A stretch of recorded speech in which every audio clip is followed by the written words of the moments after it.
So good morning, everybody. My name is Armando Albert from the Spanish Research Council at Madrid, and I'm presenting this session on behalf of the Spanish Crystallographic Association. It is a pleasure to introduce this second season of our seminar cycle, Ciencia en la Red. With this year, we have prepared a very interesting program that I'm pretty sure you will enjoy and will last all around this coming year.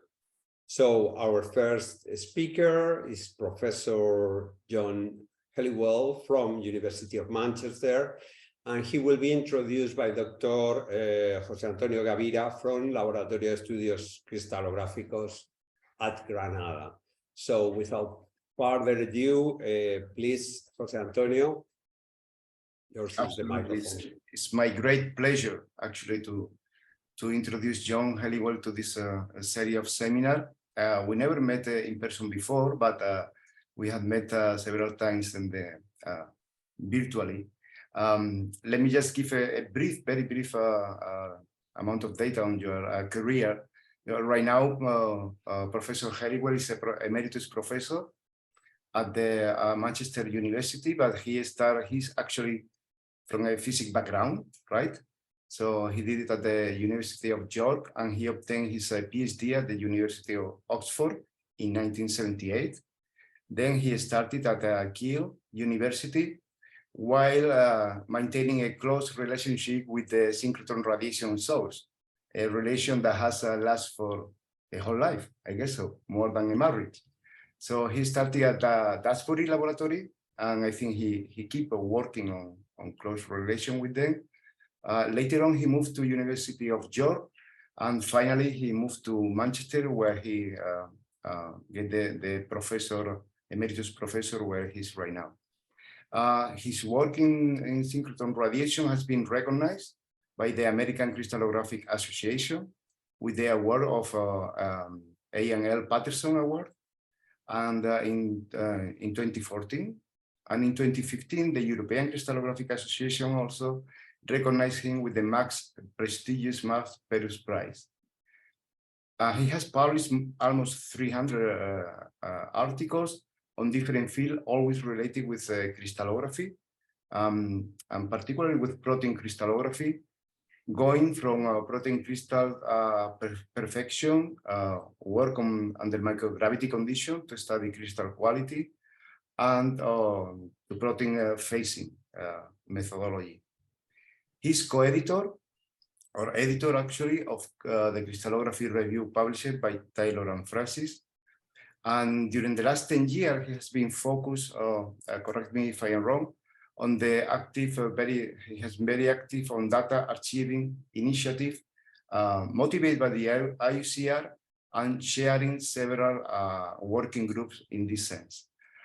This will be the subject of his lecture today. And he's also co-editor of the IUCR data. So with no more things to say, because you are quite well known, I will give you the floor. John, please. Well, thank you very much, Jose, and hi, everyone. I'll just do the usual sharing screen here. Okay. And I don't need a laser pointer yet, but let's have one ready. Yes, so I'm semi-retired, as I call it these days, and but keen to make a contribution nevertheless. And data is something where it allows quite a good contribution. And I got involved when with the IUCR data deliberations when Senior Larson, who was the president of the IUCR at the time in 2011, on the occasion of the Madrid IUCR Congress, asked me to chair a diffraction data deposition working group to consider the opportunities, the costs and the benefits, or otherwise, of the primary data archiving, the raw data. We reported 6 years later, and the working group morphed into the Committee on Data. Since 2012, I also represented the IUCR at CODATA, the International Science Council's Committee on Data. And that's a very interesting body where I meet all sorts of other disciplines, and crystallography, we like to think we're really at the forefront, and we are, but so are the astronomers and the particle physicists with their data sharing. So in terms of the talk, I've listed some sections here. Trust in science as a whole, and crystallography in particular, these opportunities that we can take with the expanded digital archives. There's been a lot of consulting with the different IUCR commissions, and we also confront the situation of unpublished data, and the funding agencies, and as a proxy for the taxpayer, they're very interested in why we don't end up publishing our data.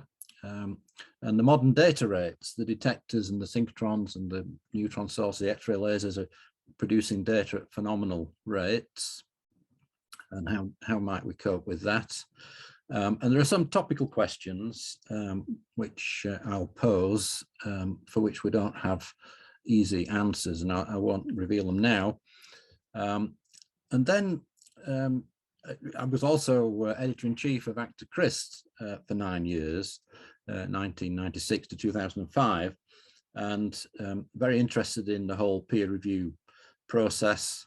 And as editor, I handled some 1,000 or so research articles, and extending peer review to the crystallographic databases, I think, is interesting. And also, could we apply it to these new data catalogs, as the facilities call them? And I'll offer you some conclusions at the end. Now, trust in science. I mean, the CSD started in the mid-60s, the PDB in early 70s.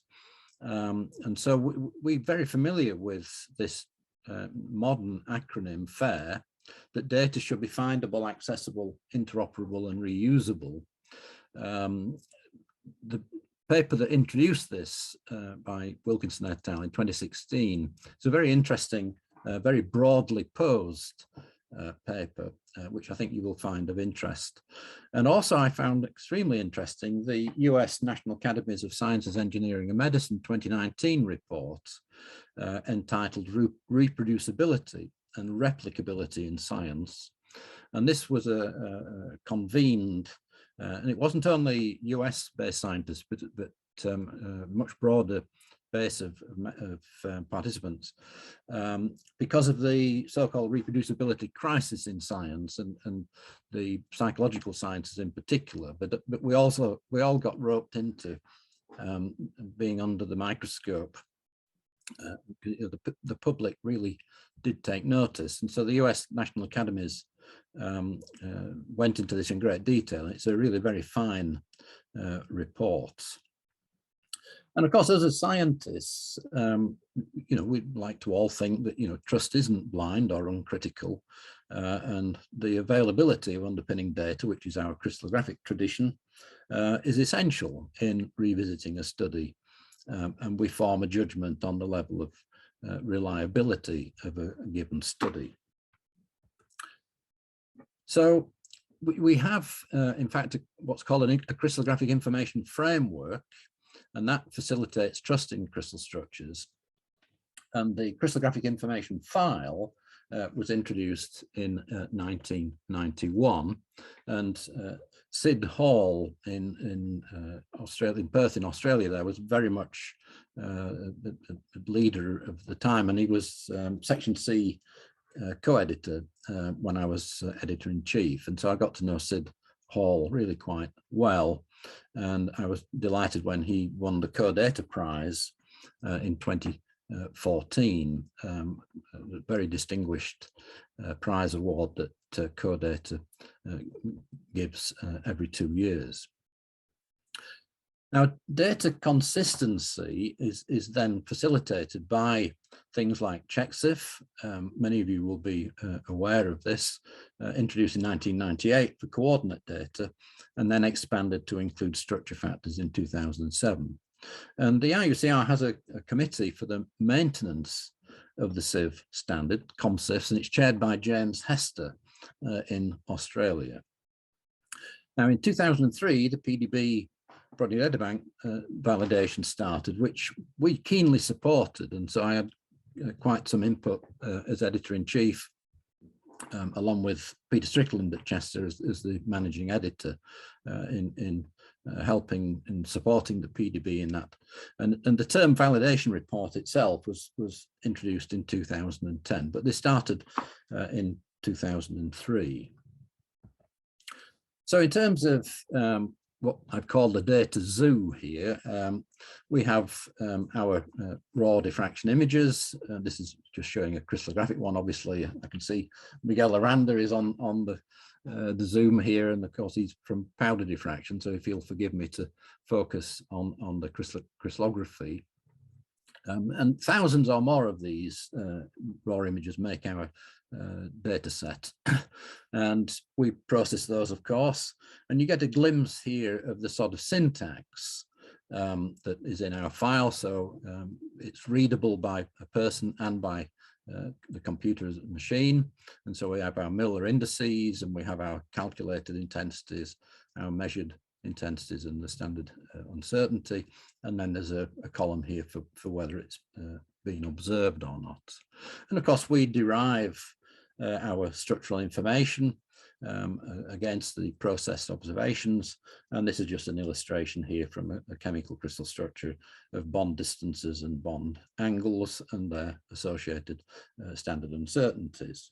And at each category of these three here, raw, processed, and derived, each includes metadata, which of course are also data in their own right. Now, this is an attempt to summarize what on the left-hand side here is termed the data pyramid. So, and borrowing a term from machine learning, ground truth, our raw experimental data is by far the largest volume. It might be gigabytes and even terabytes for the X-ray laser experiments. And we compress that to process data with our Bragg reflection intensities. And then our model, the derived data that I referred to, is the smallest of all. So we might be hundreds of kilobytes, hundreds of megabytes, and we have gigabytes and terabytes. Now, the digital storage capability shown on the right-hand side here, historically, has been improving enormously. And so when I started my PhD, it wasn't the 1940s, as was mentioned by Jose, but nevertheless, when I was doing my PhD, we were still using punched cards and reel-to-reel tape. And then gradually, various types of discs and greater capacity tapes arrived, and discs and so on. And we have today what's exemplified in the term the cloud. And these are really extremely large digital storage. And of course, they do generate a lot of heat. So you know, in your popular press, like in ours, you know, we read about different companies setting up in Iceland, for example, their great digital stores, because of course they generate a lot of heat, and it's better to be in a cool place. So gradually, crystallographers have always taken advantage of whatever digital storage was available. And so we started with our models, and then we added structure factors, and now we're able to add our raw diffraction data. And then perhaps provocatively, I've put here that the science article is subjective. And as we progress down to the base of the pyramid and the ground truth, we get progressively more objective. Now, the little pound sign here owns up to the fact that, of course, an instrument, our diffractometer, must be calibrated by a person, and that leaves some degree of subjectivity. And of course, overall, we do pick particular projects to work on, and that, of course, is a subjective decision. But I think this is very interesting to stress that we have within our grasp the chance to describe a study and be as objective as possible in presenting how we've undertaken our work. Now, this is a complex diagram, and you're going to have the recording anyway, to look at later. But within crystallography, we think we have, and I think we do have, a coherent approach through the crystallographic information framework. And moving from left to the right-hand side, we have our 3 probes of the structure of matter by diffraction, X-rays, neutrons, and electrons, and a particular favored crystal. And we measure the detector appropriate to the probe, and we make our measurements. And that will be at the home lab, synchrotron, neutron source, X-ray laser. And we reach a point where we're happy with the measurements. And so we have a moment of history within a given study. These files comprise this very large sized gigabytes or terabytes. And we reuse the data, and we solve the structure, and we publish, and we lodge our data with the databases. Now, there's some color coding here. So we have the orange, brown, the raw data, the blue is the processed data, and the green, the derived. And we see as we progress from left to right, we're going through these colors. And we have different shapes here. So probably the most important one is this one here at the bottom, where it shows the validation that is done at the databases, but also within the IUCR journals. We have a very clear process of peer review of data with the article. And other journals don't do it to the degree that we do. Now, of course, when the authors have concluded the study, we have the paper, we have the data deposition, we reach another historical version, a moment of record. That's the narrative, the coordinates, and the structure factors. And so they're then available for the reader, the data reuser, to undertake whatever studies they want to make of their own, and even write critiques if they want to find some particular hole or fault in a particular analysis. And that's all possible. Now, a recent development is extending the data sharing and peer review of crystal structure data, not only to be in chemistry, but also to be across all of the areas of the crystallographic sciences. And so I give the web link to this announcement. Obviously, you can't read all this text here, and Chester Office, but I will point out Chester Office were very kind to draw attention to one of my own studies with Dr. Brink. Dr. Brink is leading the investigations of rhenium as a medical imaging agent, and I'm part of her team doing a lot of the data analysis. So this gives you a glimpse of the, we're not resting on our laurels within the IUCR of looking carefully at data as well as article. All of it is together.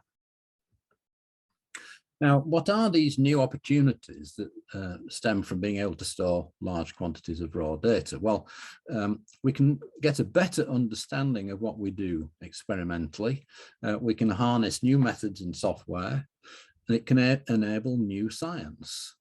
And of course, as I've indicated earlier, we can understand the subjective choices that we make in data processing. And all of these 4 points are in addition to the decades-long benefits that we've had with our archive coordinates, looking at structure and bonding trends and snapshots of conformational dynamics. And then by adding the structure factors, the process diffraction data allows reuse and re-refinement of a structure based on the author's structure factors. So within the journals, IUCR Data has launched raw data letters recently. This is main editor Loes Kroon-Battenberg, and James Hester, I mentioned, is chairman of the ComSIFs, and myself here as chairman of the Committee on Data. And this is an article describing the different opportunities to authors to show off details that they want to highlight within their raw diffraction data. So Loes submitted the first one of these. It was a biological study. The crystal structure had already been published, but there was interesting facets of the diffraction images with the twinning and also the diffuse scattering. And this sort of snapshot of the first page of the paper is shown here on the left. Now, what we've done is underpinning this initiative, particularly led by James Hester and colleagues from the European Photon and Neutron Open Science Cloud, is introduce a check CIF for raw data. And so you can see the various tests listed here. And in this particular case, of course, all of the details were sorted out and the tests were passed. And so the editor and the referees can see if there are any problematic aspects of reuse of the data. So this is very important within the FAIR data accord, the FAIR. And also from this, we can form a table 1, as it were, of the raw data, so that the raw data table is generated from the CIF. Now, Loes has submitted a second one of these, which is just been published, and it's a small molecule, nitroaniline, for which twinning was particularly interesting. And so on the left, you see a whole equivalent precession diffraction pattern from the rotation measurements. And in this square box here, you can see an enlargement, and you can see the type of twinning that the sample posed. And so Loes and Martin processed that to their satisfaction, but they felt it would be good to make these data available for other software packages to have a go at. And so this second example is also now published in IUCR Data. And we've had a third submission from Mexico, in fact, which is under peer review at the moment. Now, are all areas of crystallography and diffraction the same in their raw data archiving needs? And so this extensive consultation that's gone on in the last 5 years since we published our working group report, we've got different reactions to whether commissions want to publish their raw data or not. So the Commission on Biological Macromolecules, chaired by Vladek Miner, is particularly keen, and so we worked together on pressing for changes to the IUCR Journal's note for authors. And so papers that have new data processing methods or new structures published in the IUCR journals must have their underpinning raw data available, and they're cited in the paper. And I'll show examples of which archives are available to be used shortly. The chemical crystallographers, led by Amy Sargent and Simon Coles, very thorough consultation of the community, first of all through a questionnaire, and then a workshop that they organized linked to the Prague Congress. And they basically examined the question, when should small molecule crystallographers publish their raw diffraction data? And their answer was in special cases, so particularly difficult diffraction patterns of the type that I showed for nitroaniline.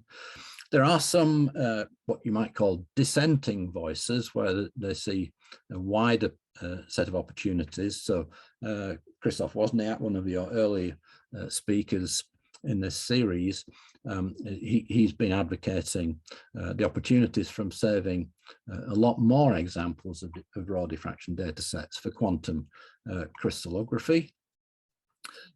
Also, Julian Henn has been posing the different new metrics of evaluating agreement between diffraction models and process diffraction data. And of course, that expanding into the raw data would be a good thing, looking at what the new metrics that Julian Henn has introduced can provide new insights into our data and models. Now, Miguel, he wrote a very thoughtful paper in Journal of Applied Crystallography, effectively a policy discussion paper on sharing powder diffraction raw data challenges and benefits, and that I know is under active consideration within the IUCR Commission on powder diffraction. Now, the overarching point here, in effect, is open science. So we're being open about our raw data in ways that we've never had the chance to do before. And as a glimpse of what's happening around the world, I would highlight a few things. So the Protein Data Bank Japan has introduced its own raw diffraction data for its depositors in Asia. There's about 100 depositions that have their raw data available as well, and just recently that's been extended to electron crystallography examples. In the United States, the Research Collaboratory for Structural Bioinformatics, RCSB, PDB, they introduced the opportunity for depositors to give the DOI, the Digital Object Identifier, to raw data, whether it's at proteindifraction.org, run out of University of Virginia by Vladek Miner and his team, or Structural Biology Data Grid, run out of Harvard University, and also the X-ray laser imaging data bank run out of Uppsala by Philip Meyer. And then we have in Europe, hosted by CERN, is the EU initiative, Zenodo, which many people in Europe, including ourselves, have tended to use, and that will morph into the European Open Science Cloud in due course. And then in small molecule crystallography, both the CTDC and the Crystallographic Open Database have also, like the PDB, introduced the chance to enter the DOI to raw data sets. So that's just a glimpse of a few things. Oh, and I should point out also the electron microscopists, the EMDB, and also the MPR, EMPIAR, allows for the deposition of raw microscopy images for analysis, data reuse and reanalysis by readers of a given microscopy study. And then as examples from Europe's facilities, I would note that Diamond Light Source, ESRF and Soleil do save all measured data and have a policy committed to release of all raw data after 3 years, published or not. And I'll come back to that point shortly. And pioneering from 2018, when ESRF started leading this, for the last 2 years, they've generated 1 DOI per proposal measured data, and you can see through this link here, when you've got access to the talk online, you can look at the sort of examples that ESRF have for a given given experiment, seeing all the measured data and the processing that's done locally at ESRF. In Germany, there's a national initiative for proper data management tools and metadata, and that applies also to photon and neutron experiments. And I'll highlight what they're doing in a moment. And I've already mentioned Europe is very enthusiastic, the EU, in having an open science cloud for all of its funded science.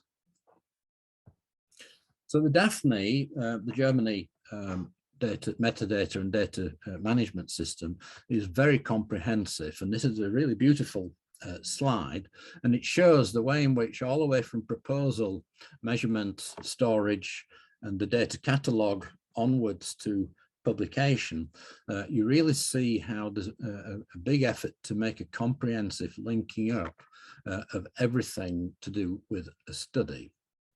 So, you know, things like that affected the psychological sciences I mentioned at the beginning of hypothesis after research is known, you know, can't happen in this scheme because, of course, the proposal is preserved, and everything that the measuring team and the analysis team do is recorded digitally. Now, this data catalog here is at the bottom right, is a very new thing, and really, I think, quite how we're going to manage this, both as principal investigators and also as readers and reusers of data, other people's studies, is going to be very interesting. I'll also come back to this in more detail in a moment. Now, if we're going to follow, well, we have to follow our funding agencies in what they want. You know, the release after 3 years of all data that we measure, whether we publish it or not, before then, it is what I've called open science as a grand principle. And perhaps provocatively, I put a question mark at the top there, because I don't know whether I completely feel consulted about this initiative. But anyway, the grand principle is that all measured data, including even unpublished raw data with no derived molecular structure model, should be made open. Now, we've got some examples where communities do see this as very good and useful. So the ESRF paleontologists, you know, they study ancient life and a lot of imaging type of things, for example, and they can make so many measurements with the facilities available that they agree that they cannot analyze everything themselves, and so they want to make it open and draw in new researchers from around the world to help them with the analyses. And then Diamond Light Source, particularly of note, had its COVID research initiative, and so raw data are copied to Zenodo and use by other researchers than the actual measurers. Now, we've got what's going on here is obviously a gargantuan accumulation of data, and within that there are some obviously unuseful experimental data. So in the X-ray laser, we have cases where the beam fails to hit a crystal, and so the data frame is empty. And I think it's fairly obvious that we can delete those and actually economize on the size of our data archives in that way. But at the bottom line, as I say, I don't feel completely consulted by the facilities and in automatic release after 3 years of data that we measured. I like sometimes in complicated things which is beyond current software, I come back you know, repeatedly over the years as software improves to see if I can, you know, finally squeeze the study to conclusion in ways that you know, I envisaged originally in a proposal. But anyway, that's a grey area. It's a bit of a moot point at the moment.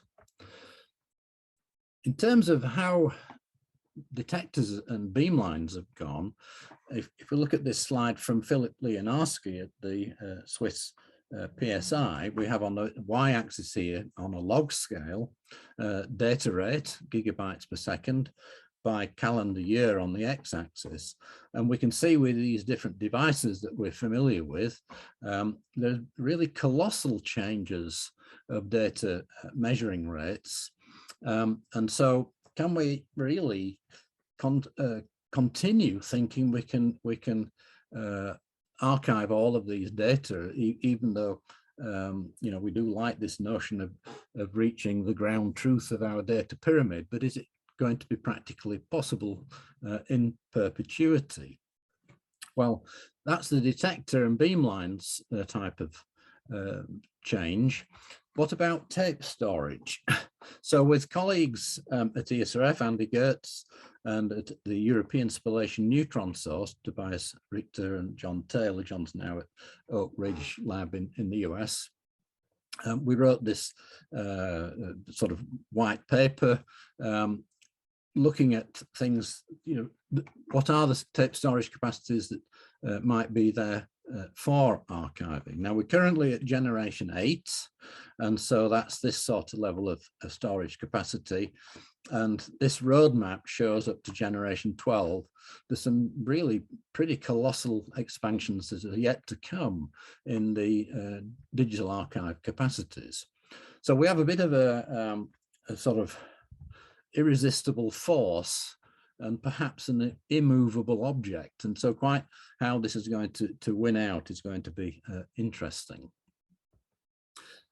Now, it's obvious, however, that with such data rates, facilities do also need to provide at facility raw data processing. And this also has the additional advantage that the workflow that was used for a particular project is clearly seen. And so on the left-hand side here, we have the European Photon and Neutron Open Science Cloud and its associated project expands the data services component. They've developed a virtual infrastructure for scientific analysis platform. And there was a very interesting workshop about a month ago, and particularly things like serial crystallography at the synchrotron and the X-ray laser have got facilities within here, as well as imaging. And then on the right-hand side, CCP4, which many of you will be familiar with also, has through its cloud, CCP4 cloud, immediate raw data processing with MOSFilm. So at facility processing is also developing at pace. Now, I think it's interesting to get a glimpse of the high-level objectives for data analysis services that the European facilities are pursuing. And so this is a slide from Jean-Francois Perrin of the ESRF EBS. And so we have these bullet points here, which I think are interesting. And their aim is to keep the high level production of scientific articles despite growing complexity of experiments, and also that includes the sheer volume of data sets. And this 3-year thing, they want to try and help all users publish within the 3-year time frame, if at all possible. And they want, nevertheless, for any study to be the access should be there for data reuse. They are of fair again. The safe place, I think, is it's a bit ambiguous, but is to do with the security of data. And of course, what is the best way within these objectives of keeping the running costs low? So I think that the facilities in Europe really, to my view, really pioneering a lot of what's happening in the world, really. I think it's really extremely interesting what the European facilities are doing. Now, actually, we need to understand better these 3 questions. So firstly, what fraction of measured raw data do lead to publication? Because obviously, if every measured data frame led to publication, we have a permanent storage challenge. Because of course, 100 years from now, we want readers to still have access to the data. Secondly, if a publication doesn't work out, then who should decide that those data can be deleted, and after how many years? So this is this ownership of data question. And then thirdly, maybe in due course, different areas of our science would decide that they've reached maturity in the way that the chemical crystallographers on the whole have decided that you know, they're quite happy in general with processed diffraction data. So maybe that would in the end apply to macromolecular crystallography and our other fields. So that's also, I think, an interesting question. Now, how to approach question 2, this data deletion. So if we think about the raw data letter, then amongst various possibilities, it could allow a PI to explain why an analysis is taking longer than 3 years. And of course, the PI may be under pressure from the facility or indeed the funding agency to give a detailed explanation. And then it may also be true that the PI and the facility would agree that it was okay to delete a data set, even where a DOI had previously been assigned. So might it be fruitful to start thinking about standard ways of annotating,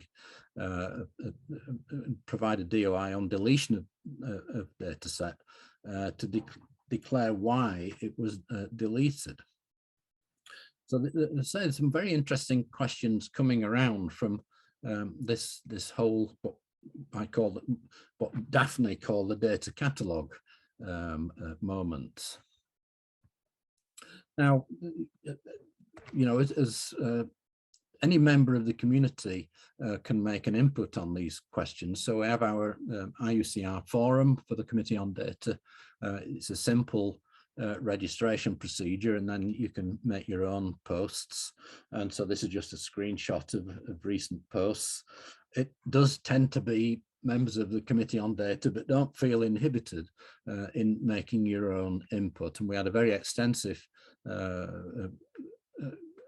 forum as well for the diffraction data deposition working group in those 6 years, 2011 to 2017. So this is a facility that's also open to you to join in the debate.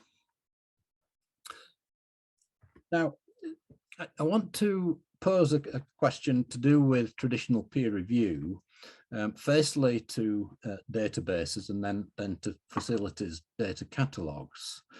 And so with PDBJ, within the CoData Global Open Science Cloud, myself with the director, Genji Kurisu, and latterly with Loes Kroon-Battenberg, because we have access to the raw data for given PDBJ deposits, we can make a full reanalysis and write a report, myself with Loes, to the director. And then the director can decide, like an editor, that they want to contact the depositor or not to perhaps see some improvements. So we've been doing this, and our overarching aim here is to make sure that the reproducibility of the science is paramount. And we've introduced this term of definitive reusability. Now, during the COVID pandemic, you saw with the Diamond raw data release, we had different task forces join in to reanalyze data and improve given PDB deposits. But then we in effect lost control of a single point of contact for PDB COVID proteins. And so the biomed specialist or the biologist specialist, you know, perhaps was confused as to which file to use. And so our aim is through this contribution to PDBJ is to assist in making a given PDB entry be the definitive one. So we've focused on medically relevant protein crystal structures just to keep the work manageable. And we've presented both at the BCA 2022 and also the ECM 33 in Versailles. And I make 2 points here. We evaluated what we would call a proper diffraction resolution limit. We used the paired model refinement method of Diederichs and CAR+. And then secondly, we noted the importance of eliminating, or if couldn't be eliminated, the description of residual difference Fourier peaks, where in effect the analysis of the crystal structure was incomplete. And to give you a glimpse of what the resolution limit, the different metrics on the right-hand side here, you can see the different values that the different metrics indicate the resolution limit to be. And with the paired model method for this one, 7ccy, we got 2.29 angstrom, which is very close to what the depositor themselves had selected. So I think that was a very good example of a PDBJ deposition. Now, as a second separate component, I undertook reviews of medically important protein structure studies, and two of these were published in ACTA F and one in IUCRJ. And so the titles here give you an indication. We have the medical imaging research theme at the top here, and then particular enzyme and different mutations of this cause different diseases. And then likewise on this third one here, the hydroxymethyl biolane synthase. Now, a common feature of all these crystal structures, and I looked at 66 of them, were difference Fourier peaks, which had not been dealt with, and these are all tabulated. And so the different authors of those depositions can look at what we found out and decide whether to make a new version of their deposition or not. Now, what about the facility data catalogues? Could traditional peer review of article with data used by IUCR journals be applied to them? So this is on the left here, this is the logo from the Daphne measurement cycle. And I think it's true that this check image CIF report that we've developed for raw data letters really could help the quality and the chance for data reuse for entries in the facility data catalog. Now, obviously, the same concept would have to be changed, for its implementation with imaging or for spectroscopy. But I think this really could assist the facilities in ensuring data reuse of these new facility data catalogs.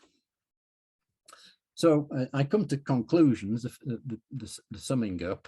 I think it's fair to say that crystallographers have again seized opportunities to link publications to data, and the raw data in particular, and especially the macromolecular crystallographers have been very enthusiastic in launching their efforts in that direction. IUCR, we're facilitating the topic with the raw data letters, and I think that leadership, will be noticed by other areas of science.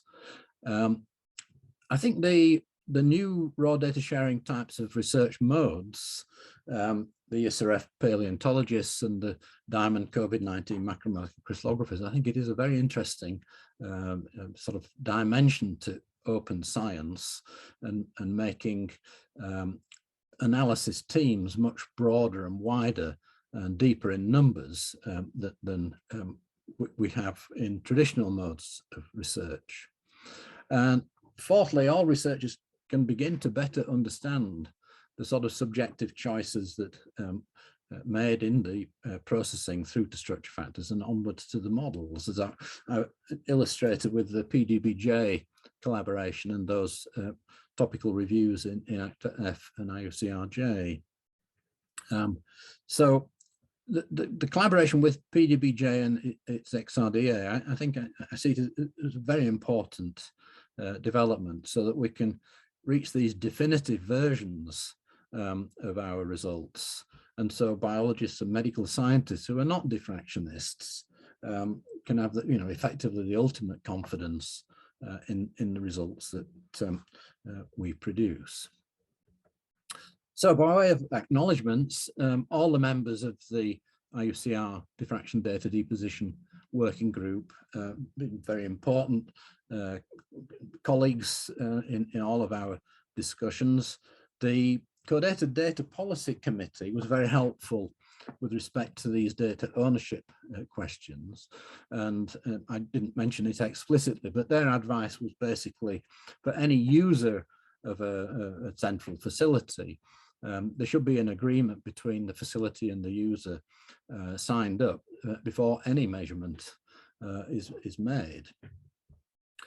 The CheckSIF for Raw Data project team, really a very experienced group, and so Lowe's as main editor of the raw data letters, James Hester in Australia, chair of ComSIFs, and then these people from EuroXFEL and ESRF, Fabio, Julian and Andy, terrific contributions for the technical expertise, and of course all the staff at the IUCR editorial with very extensive and deep experience of publishing and specifically articles with their data.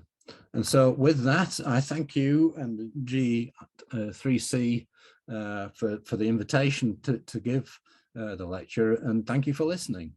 Thank you very much.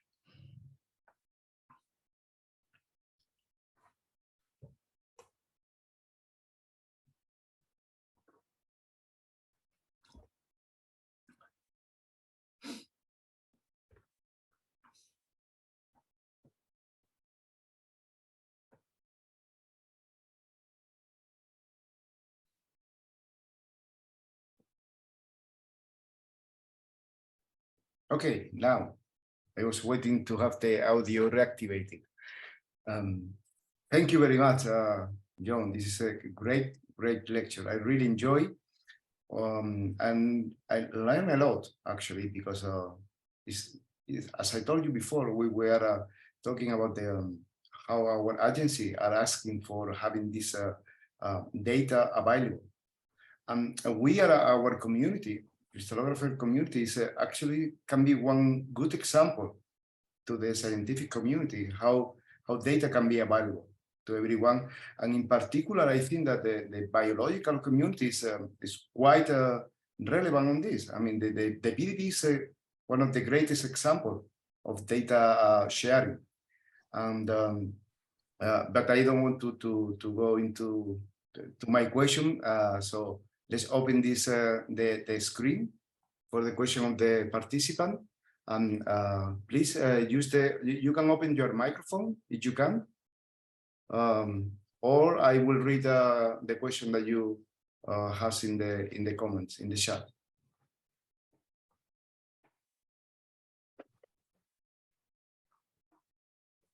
AA has a question. Can you go ahead? I got a question. Shall I? Yes, although Santiago also want to say something. Just to go in order with the list, Santiago.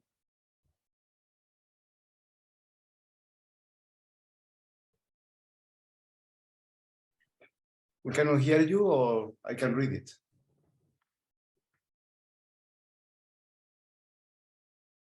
Armando, can you give Santiago access to the microphone or not?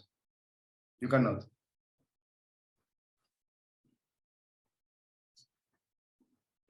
I will read it anyway.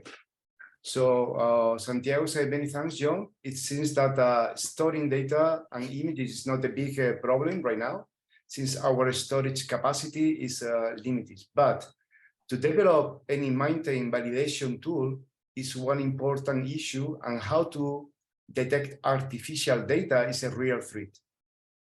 So where should the IUCR attention be directed in the future to maintain its leadership in a time of generation turnover of scientific?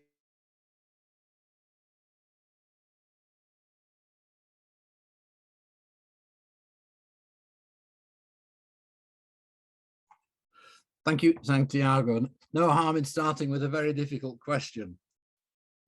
Actually, it's got multiple components. So within firstly, within IUCR raw data letters, we have one example from macromolecular crystallography and 2 from chemical crystallography, 1 published, 1 submitted. And we have co-editors with expertise across MX, chemical crystallography, and powder diffraction.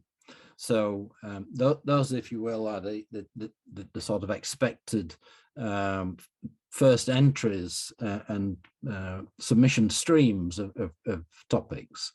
Now, of course, we have a much broader base of commissions, and so quite how, for example, magnetic scattering is going to jump, how the neutron solution scatterers are going to jump, and so on, will be interesting. And so we're monitoring that very carefully, because the concepts that we've described here, you know, it's not just me, it's the working group and also the Committee on Data, you know, is across all of the commissions of the IUCR, which are many.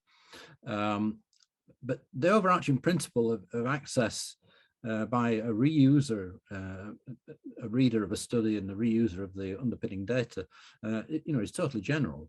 And so, you know, I foresee that, you know, it really will take over as the thing, you know, the thinking for all of our communities, because, you know, we want to be the best or equal the best of reproducibility. And that, I think, is a given. The artificial data, second question, we have a problem. I mean, the very recent false publications that have been identified, you know, it's something like 1,000, and the CSD, you know, it has a blog giving an update. It's a very difficult problem, these things like the paper factories, especially if countries you know, adopt a policy for its scientists of paying per result. So, you know, it's difficult, you know, I mean, all of us here, I'm sure, are dedicated to, you know, full integrity and so on.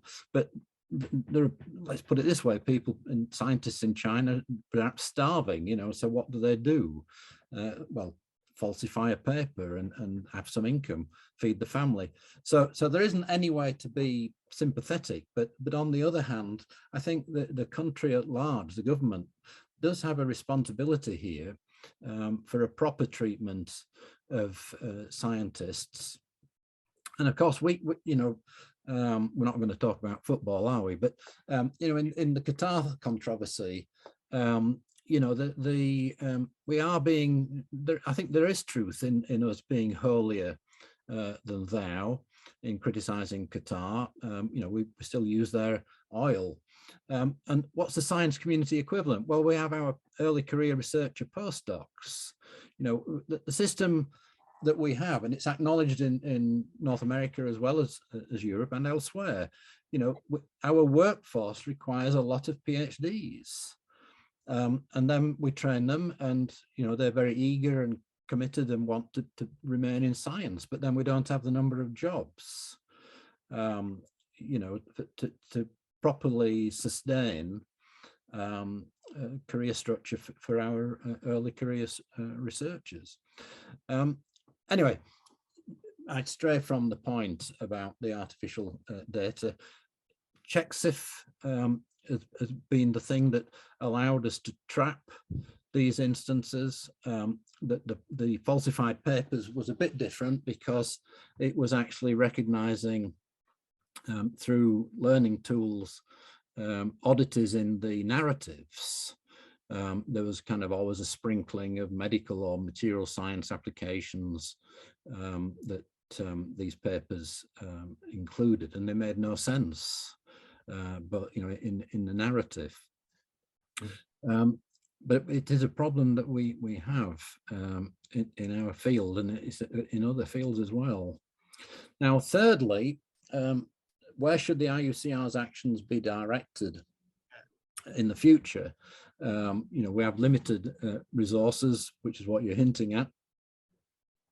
And you know, there's particularly perhaps some retirements of senior people coming up, to which you allude. You know, these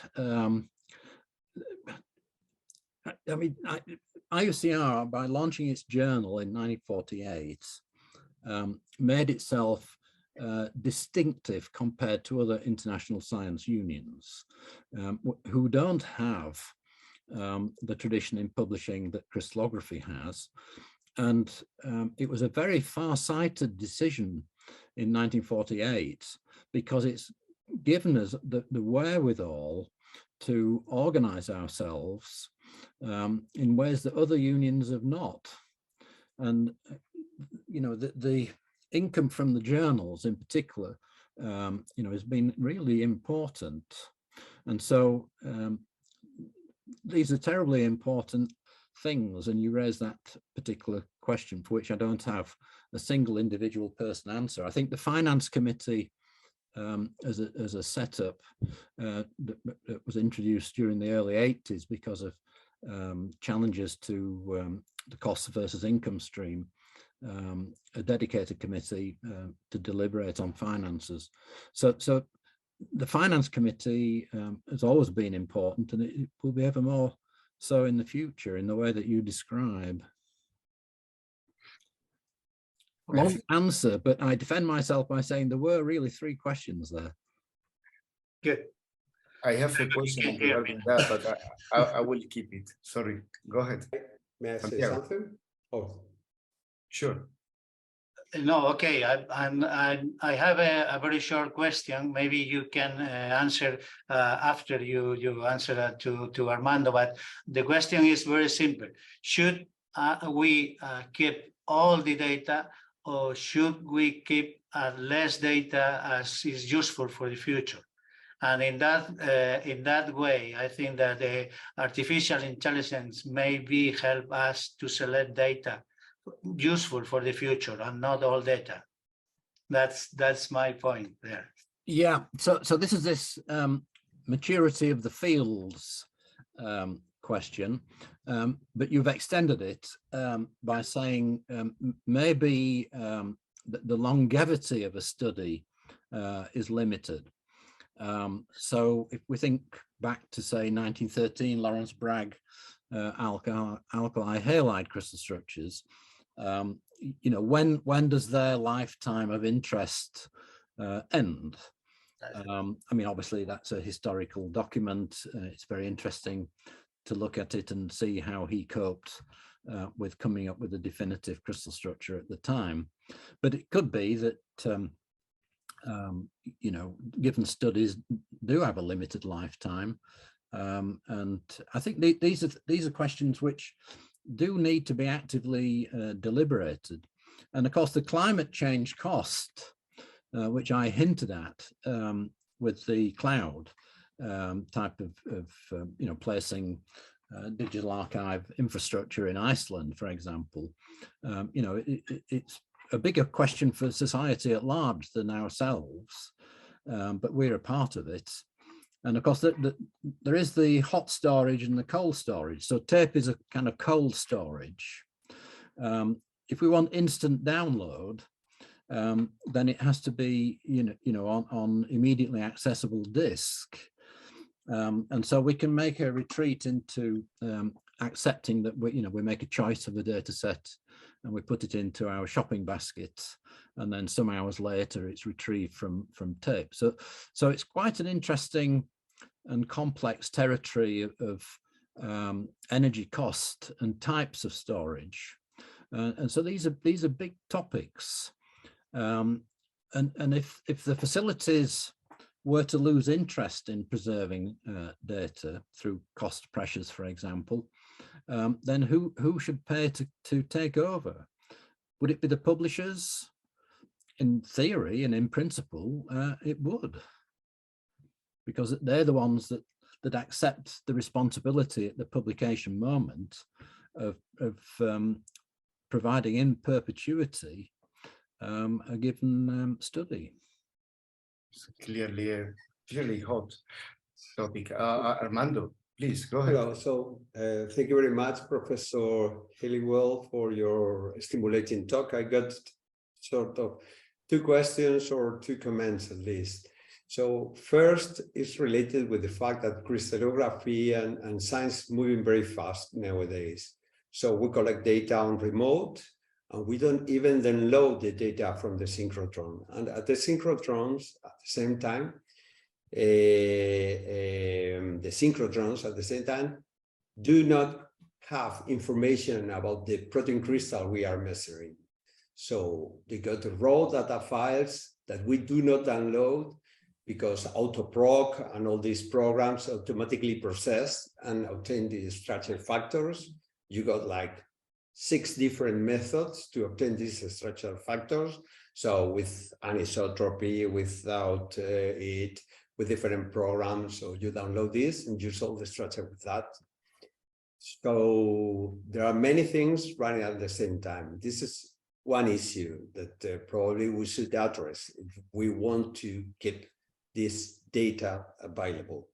And the second comment is related with the fact that I understand that data availability and definitely fills the gap between the objective data collection, which is more or less objective, and the subjective model of the atomic structure, which is not so subjective, but well, there are some degree of subjectivity. But what else can we obtain from this data? Because I heard something about, for instance, analyzing the diffuse scattering to study protein flexibility or some other issues, but I haven't read anything clear. And I mean, it's something that matters to the whole community or just a few groups working on a few protein structures? Okay, so the first question, how does a reanalysis group actually approach data measured by somebody else, a different team? So if you compare, for example, I mean, there are sort of national laws that constrain these sort of aims. If you look at Soleil and ESRF, they're both in France, they're very interesting data policies. One of them is planning to share the whole proposal, and the other one is sharing only the abstract. And I think that's a very big difference in terms of the chance for a reanalysis. But both policies emphasize the importance, if you're going to reanalyze something or analyze for the first time what somebody else, a different team, has measured, then they strongly encourage the reanalysis PI to contact the original measuring team PI. And I think that you know, is a very civilized way of doing it. There's obviously going to be some new idea at the base of what the reanalysis team have in mind, and to contact the original measuring team, I think is not only the right thing to do it properly, but also is a very civilized way of doing it.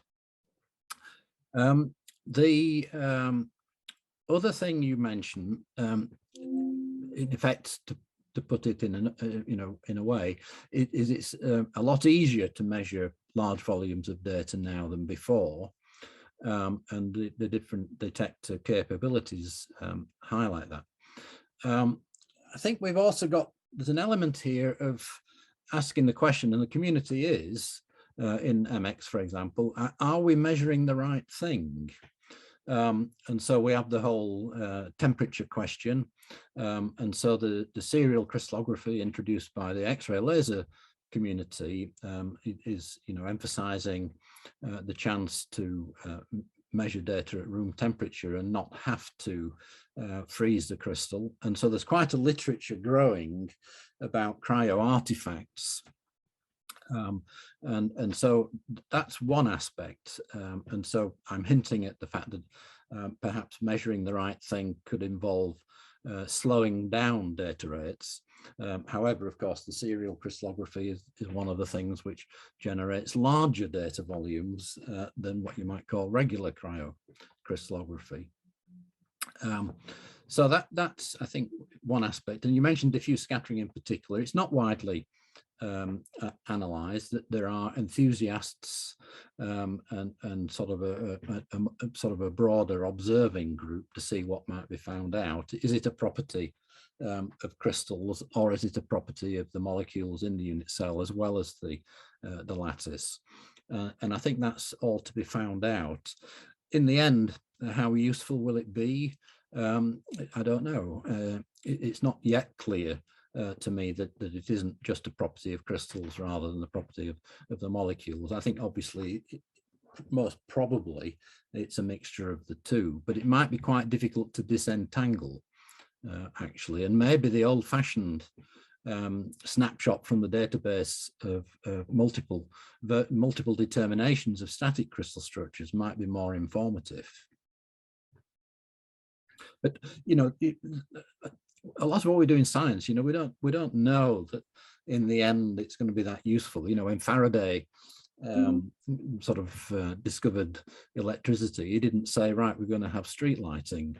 You know, it's quite hard actually to convince some of our politicians that you know, everything doesn't just leap off the lab bench onto the into the high street.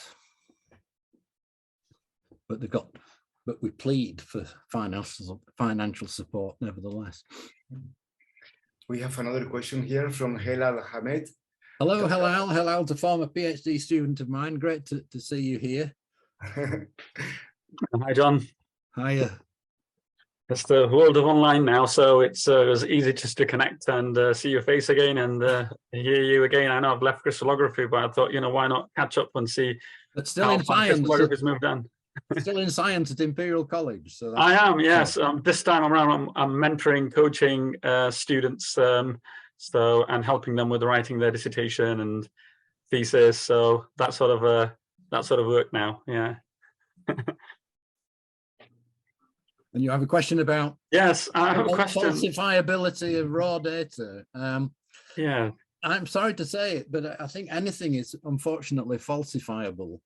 And we just have to be good at spotting it. So things like you know, like Checksif has you know, caught out these falsified crystal structures in chemical crystallography. You know, I think the Checksif for raw data is, you know, is going to have an application as well as, you know, the main one of ensuring good data reuse. I think it will catch out falsified raw diffraction images. It hasn't happened yet, but it will in due course. It seems a certainty, unfortunately, but there we are. That's good. All right, thank you. Do we have more questions? Because here I don't have more in the list, other than the thank you for the nice talk.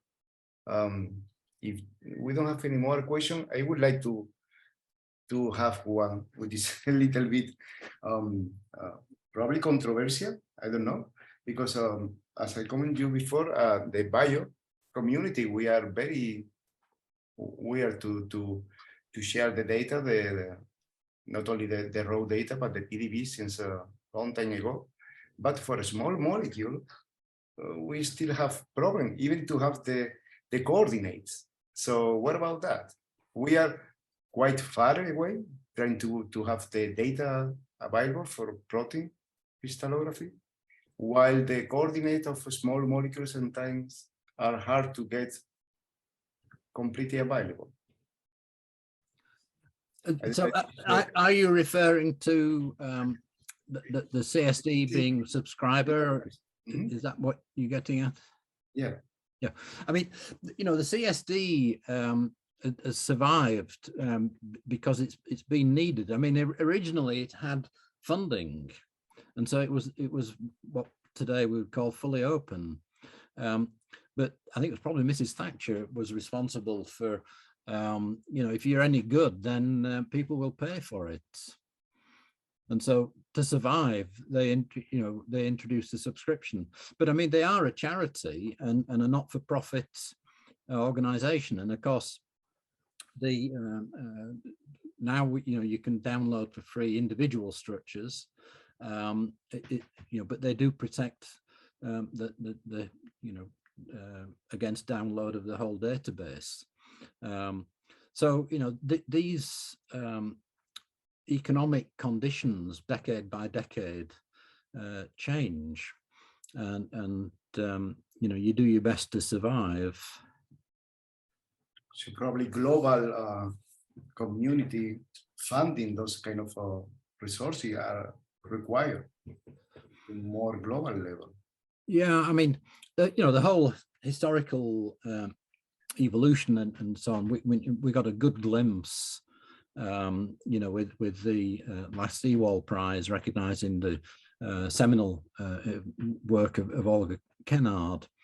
So I think we do have a good historical perspective. Of course, it's easier to look back on the past than it is to guess the future.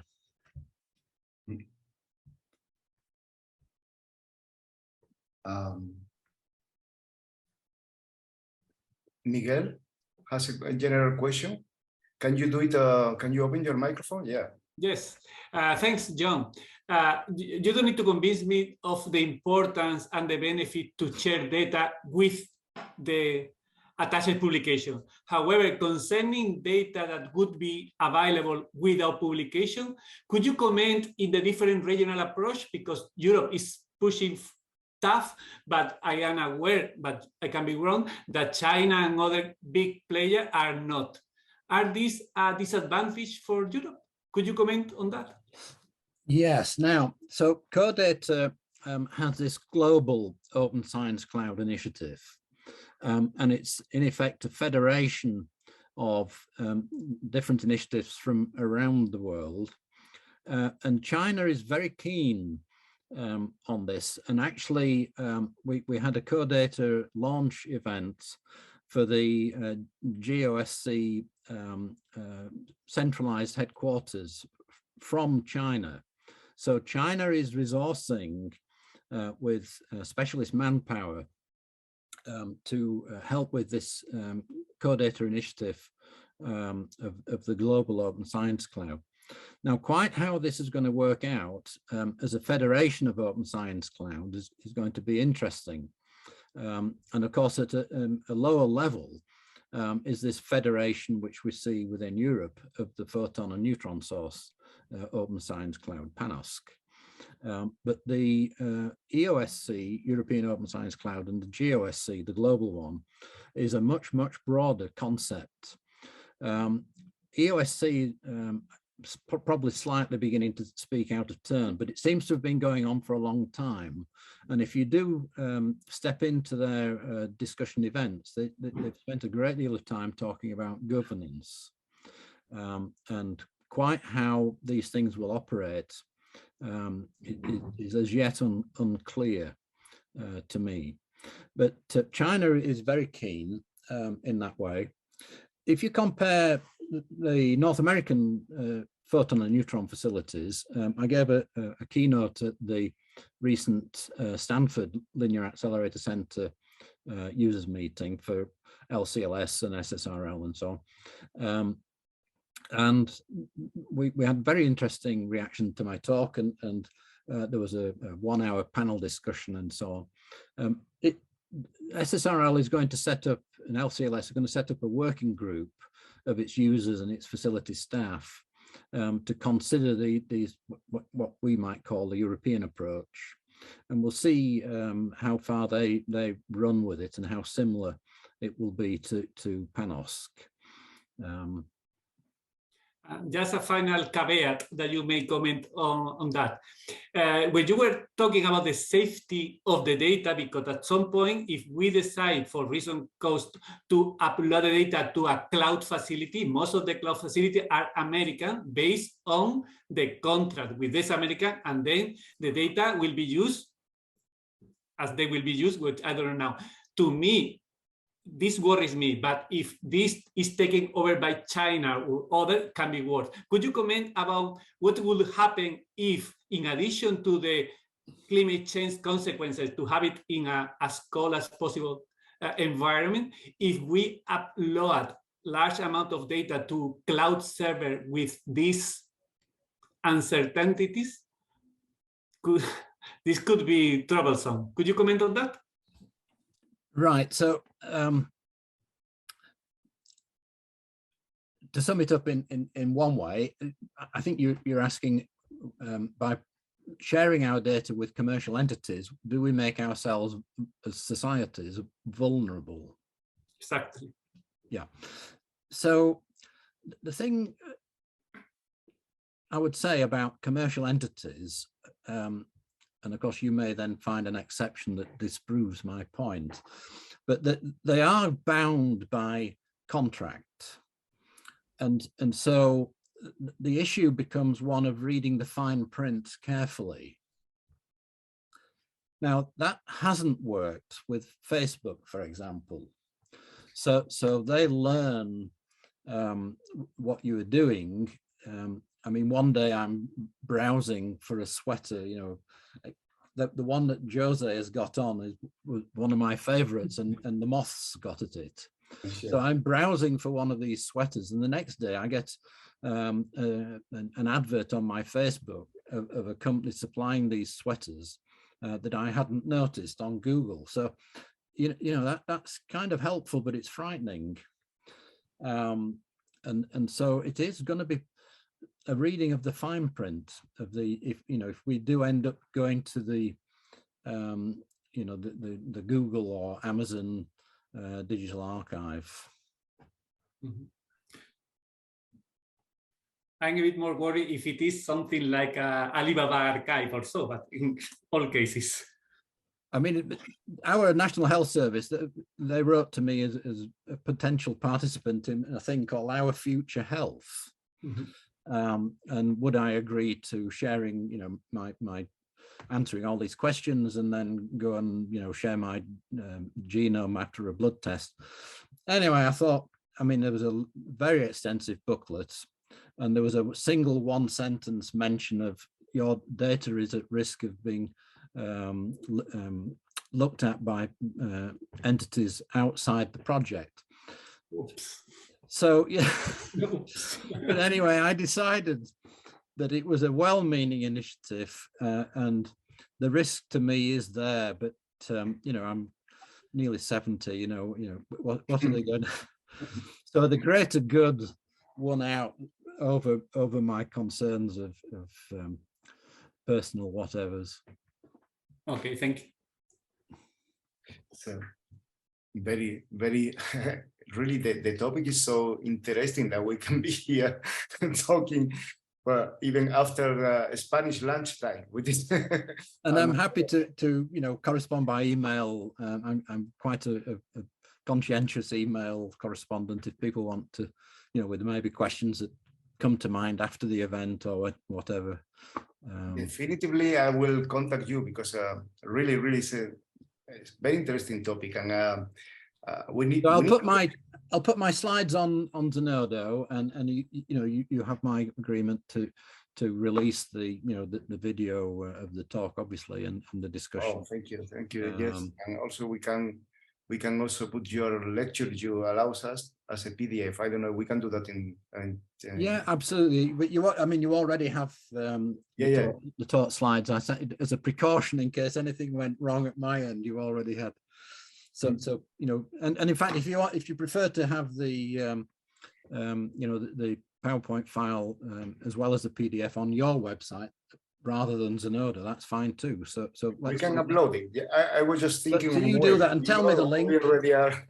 Tell me the link, and I'll advertise it on Twitter and LinkedIn. That's great.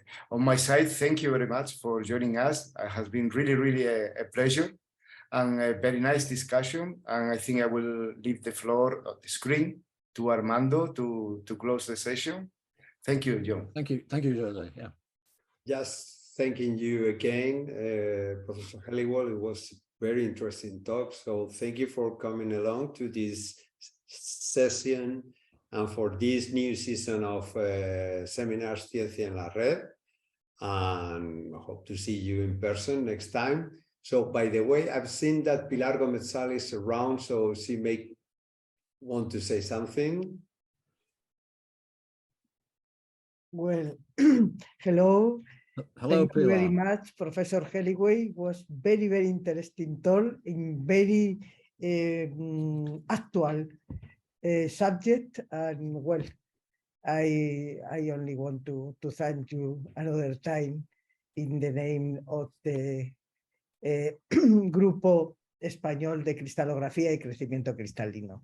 Then, Thank you, Pilar, and thank you, Armando, and everyone for listening and being great. Fernando. And Fernando. Nothing to add. I was just trying to produce everything. Okay. Very interesting talk.